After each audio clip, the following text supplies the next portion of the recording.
ദൈവം നമ്മളോട് സംസാരിക്കുന്നുണ്ട്. തീർച്ചയായിട്ടും ഈ സഹോദരിയുടെ വലിയൊരു രോഗസൗഖ്യത്തിൻ്റെ സാക്ഷ്യമാണ് നമ്മളിവിടെ കേട്ടത്. പല ഭയപ്പാടുകളിലൂടെയും കടന്നു പോകുമ്പോൾ നെഞ്ചുവേദന വരുന്നു, അതിന് ആൻജിയോഗ്രാം ചെയ്യുന്നു.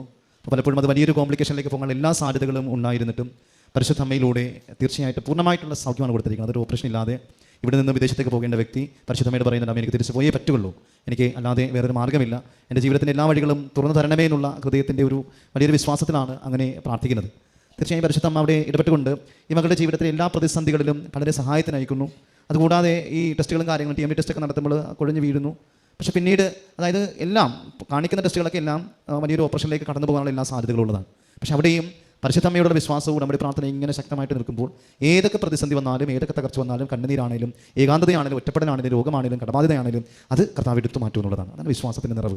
പൂർണ്ണമായിട്ടും കർത്താവ് അരുളി ചെയ്ത കാര്യങ്ങൾ വിശ്വസിച്ചവൾ ഭാഗ്യവതി. പരിശുദ്ധ കന്യാമറിയെക്കുറിച്ച് പറയുന്ന കാര്യമാണ്. കർത്താവ് അരുളി ചെയ്ത കാര്യങ്ങൾ നിറവേറുമെന്ന് വിശ്വസിച്ചവൾ ഭാഗ്യവതി. ഒറ്റ കാര്യമുള്ളൂ, അവൻ പറയുന്നത് പോലെ ചെയ്യുക. യോഹന്നാൻ 2:5 അപ്പോൾ ബൈബിൾ വചനം മുഴുവൻ കിടക്കുന്ന കാര്യങ്ങളും അവൻ പറഞ്ഞ കാര്യങ്ങൾ, ഈശോ പറഞ്ഞ കാര്യങ്ങൾ.